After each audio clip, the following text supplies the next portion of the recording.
So far at the World Championship match here in London, we've seen 3 draws, fighting draws it should be said. Today, World Champion Magnus Carlsen plays with the white pieces. Can he put the challenger Fabiano Caruana under pressure? Can one of them break the deadlock? Carlsen played the English opening, a little nod to the match location. Caruana has a lot of experience with this line. He'd already played it twice with black and once with white, and that experience counted for something.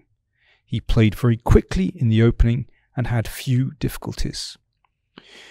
Play went into an endgame where neither player had much cause to go for a win.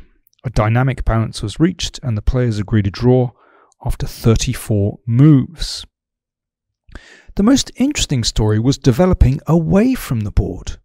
St. Louis Chess Club, a supporter of Fabiano Caruana, had posted a video online of one of his training camps accidentally revealing some of his opening preparation on a computer screen. A dreadful blunder and very embarrassing for the challenger. At the press conference, he didn't want to comment on the situation. The world champion, however, was amused. I mean, Magnus, do you have any comments or any thoughts on that at all? Well, I'll have a look at the video and then make up my mind. But yeah, we'll see then. The challenger preferred to speak about chess.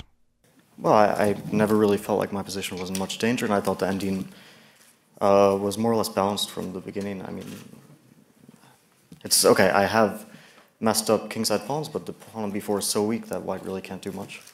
After the game, Magnus Carlsen was clearly dissatisfied with the outcome of the opening. And, well, he admitted that quite early on in the game, he basically didn't think he had any objective advantage at all. So here, after 14 moves, he thought for a long time and played the rook here. Well, this is not the most active move in the position.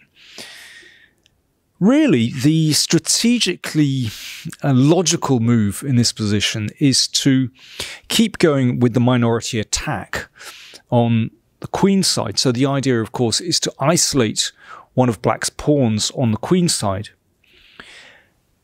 So he looked a very long time at this move. And, well, why did he reject it? So this is probably black's best. So white can carry out this strategic idea to bring about an isolated pawn on the queen side. But the problem is a lot of pieces have been exchanged. And, well, for example, this light squared bishop on the king side has gone. Let's say white plays queen c2, then queen d7. Now, there are sometimes ideas to bring the queen in here. Could be interesting in combination with a rook. But also, black might just stay solid on the queen side and exchange rooks. I think the problem here is that black really only has one weakness, and that's not enough to be able to press very hard in this position. And, as I said before, potential weaknesses on the king side.